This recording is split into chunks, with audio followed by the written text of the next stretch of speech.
This is Heliotropium arborescens, the heliotrope, and it is true that the fragrance is spectacular, with facets of almond, cherry pie, vanilla. And in this video, I'm going to be discussing heliotrope in fragrance, and I will also be discussing 10 fragrances in my collection that prominently feature heliotrope. Stay tuned.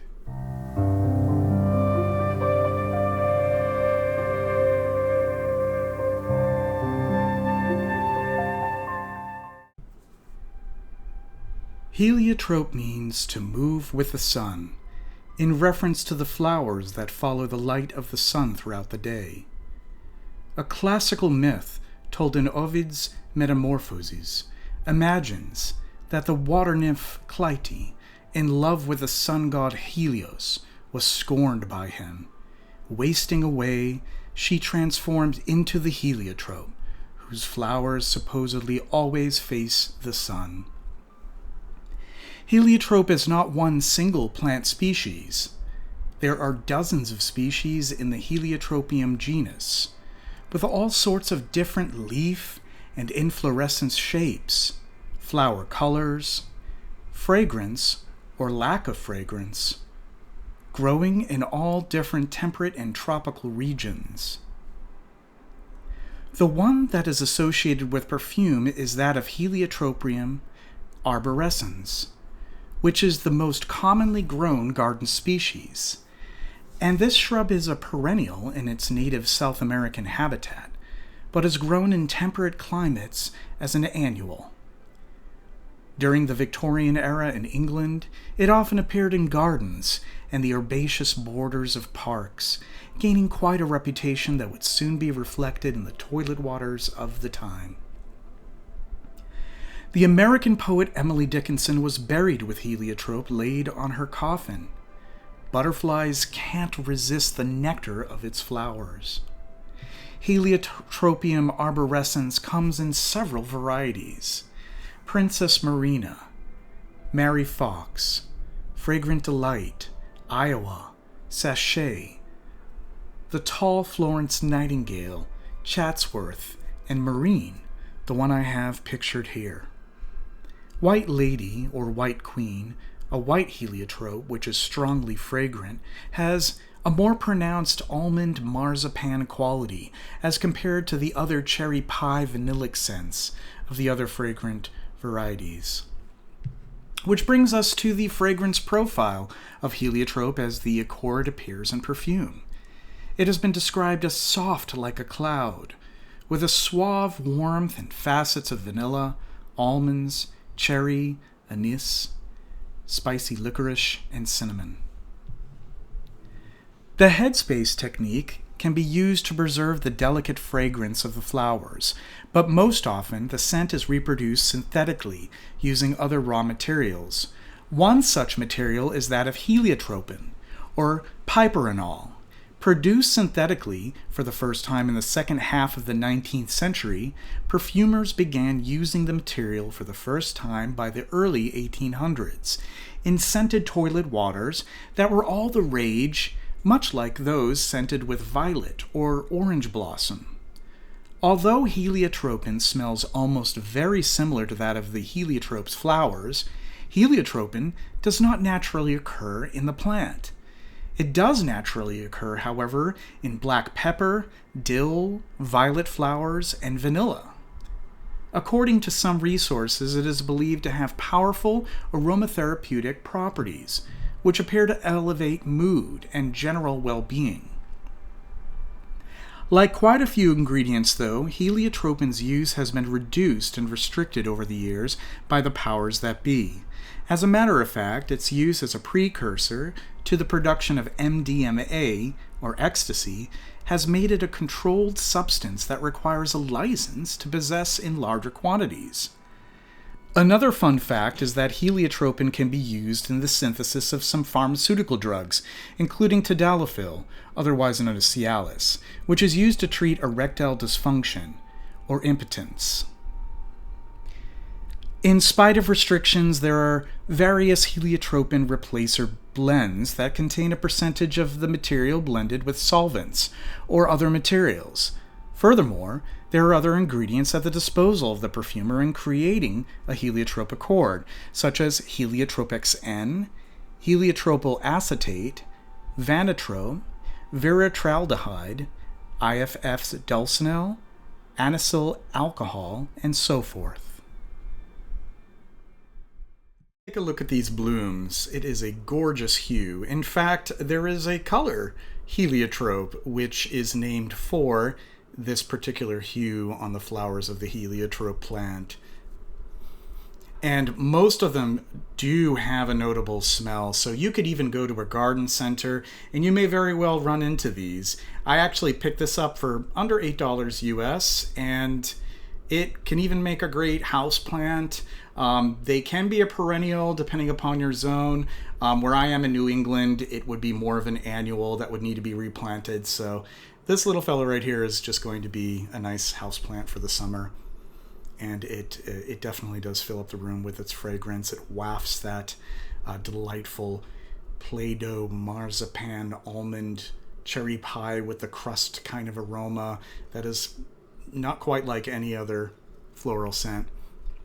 So we'll get started with discussing the heliotrope fragrances in my collection, fragrances that do prominently feature the note. And we'll get started with one of my favorites. This is from Etro. It is heliotrope. And the cherry pie warmth and Play-Doh character is really true to the heliotrope flowers. In fact, when I just smell this from the atomizer, it smells just like the flowers that I have here. And it just makes it so irresistible to me.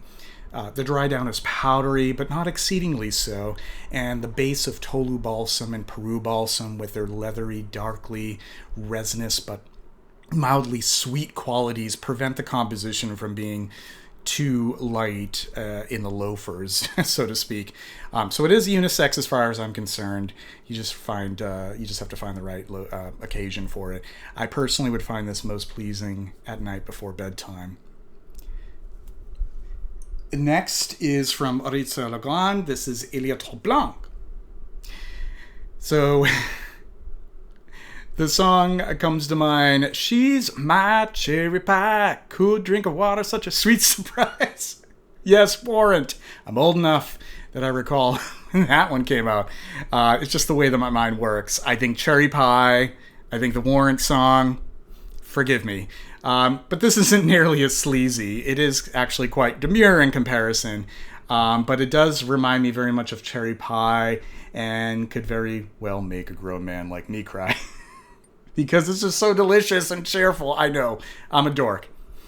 So they approach the heliotrope soliflor, Oriza Legrand, with naturally this early 20th century flair, compounding the heliotrope accord with other melancholy yet somehow cuddly notes like mimosa, violet, iris, and even the rather Edwardian addition of rice powder. So the resulting composition is a classical treasure, just bitter, green, and medicinal enough to prevent this from being a full-on gourmand.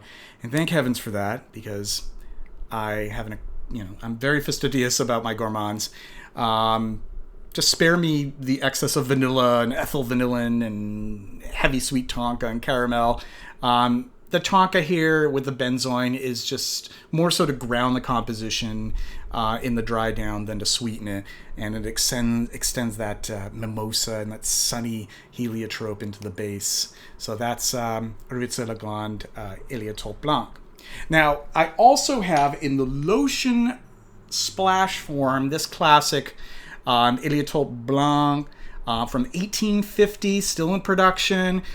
Cheaper than chips, as the Brits say. Very similar. This is much more of a splash and go. Something just sort of uses a pick-me-up rather than something that is going to have continuing returns as far as wear. But it is still a delight. It is the classic LT Piver Heliotrope Blanc, also named Heliotrope Blanc.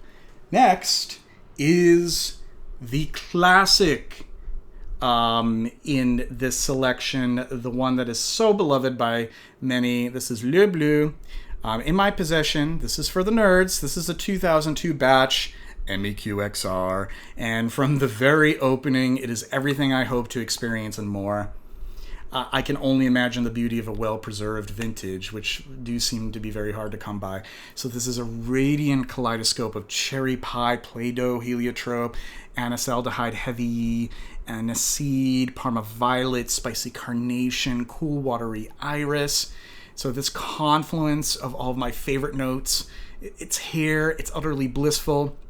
And it's one of the few fragrances that I find to be profoundly personal. I wear this at night, mostly for myself or for meaningful company. So it is a beautiful one that is Le Bleu in the EDP form. A lot of heliotrope in this one as well.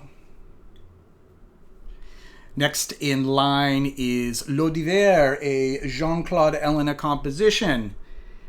There is a tender heliotrope here. It's dusted with almond, the slightest bit doughy and comforting, but there's this cool chill of iris and angelica that has L'Eau d'Hiver stopping short of being confectionery.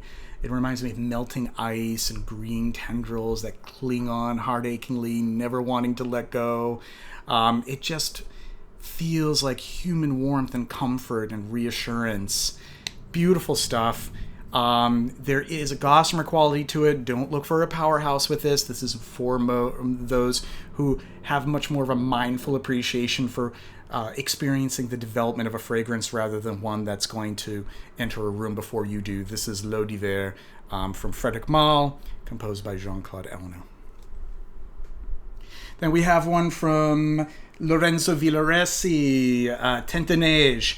This is the epitome of powder. Lorenzo Villoresi elevated the element of powder to the nth degree with Teint Neige, which is literally, in French, the complexion of snow.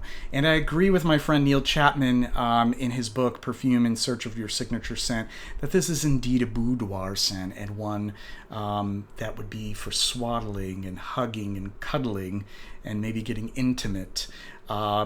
It could also be a nightcap fragrance, one to apply just a bit after getting into one's pajamas. Just a bit, because even as an EDT, this one has a considerable aura to it. A little goes a very long way, I assure you. So the accord is built mostly on heliotrope and rose, elevated by this cloud nine of musks. Just fantastic stuff. Dreamy ivory, tonka meringue, whipped and puffed. Just wonderful. It makes me think of Linus's blanket in olfactory form. I just love it. Teint Neige. Onward, we are going to move to a rather experimental creation from Serge Lutens. This is Dent, which literally means milk tooth. Peculiar, alluring aldehydes, lactones, milky. So peculiar. I believe there might actually be edoxyl, which is this type of aromachem in the top notes. Just really an unusual scent, an acquired taste. And I do believe, if I'm not mistaken, somebody can correct me in the comments, this is one that is not, they did not continue production of Dent. This is actually one of the few from Serge Lutens absolutely discontinued, from what I recall. But there is a heliotrope that grows powdery and soapy, and it's soothing, like a soft towel after one's bath. It just reminds me of bath time as a child because of all of these elements together.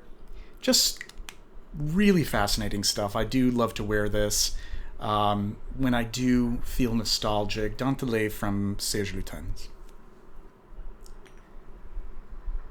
Another classic here, Habanita. I am a man who wears Habanita. There's many of us out there. We appreciate the beauty of Habanita, the Lalique bottle, and who doesn't love a good heliotrope note in a classic perfume? Many people, from what I know, but if you're tuning in and you got to this point in the video, then you obviously appreciate it, so this definitely features heliotrope, but there's also a moody leather in this as well. There's a sweetness, a smoothness, but also this bitterness to it. It's very shape-shifting. It even suggests some tobacco in it, even though there isn't a tobacco note. There's this deep brooding darkness to it that's just fascinating. A real true classic, that is Habanita from Molinard.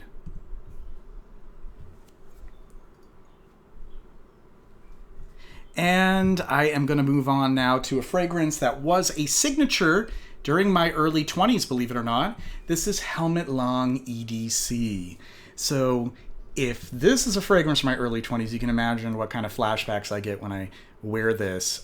To be 22 again and to go out on a Wednesday night, dance, and carouse, and then wake up the next morning and put a necktie on, no less, to arrive to work slightly hungover and still somehow muster my way through menial entry-level admin work, all while still smelling like the plushest, most huggable, musky scent I've ever known. With Les Indemodables, Mus de Sable coming in a close second. This is all fluffy clouds, gleaming aldehydes, the purple flower pie of heliotrope, fleshing out a lily of the valley glisten and rosy blush. But it's the musk that is a showstopper, shaded with this labdanum. And it is evident Maurice Roussel, who composed this, foreshadows Musk Ravageur and Labdanum 18 from Le Labo here. But I favor this one due to its dreamy, voluminous heart. So that's Helmut Lang, the original EDC. And then lastly, I have an 80s powerhouse. There's got to be one of them, right? Cacharel LouLou, one of the top-selling perfumes of the 1980s. Bold, powerful, distinct, revelatory in a way, a timeless fragrance. Controversial, polarizing. You either like it or you loathe it. But it does have the heliotrope amongst the kitchen sink of florals and over-ripened tuberose and plums and ylang-ylang and orange blossom. The heliotrope is here to give that just sort of that powdery trace, to kind of outline it. And it just harkens back to, the older fragrances because of that. It makes it a little bit more mysterious. So I'm going to do a proper review of LouLou in the near future, but it definitely deserves a mention when discussing heliotrope fragrances. That is LouLou from Cacharel. So there you have it, heliotrope in fragrance. What a trip. If you enjoyed this video, please don't hesitate to subscribe, hit the like button, hit the bell to receive notifications of further videos, and until next time, keep smelling marvelous. Toodaloo.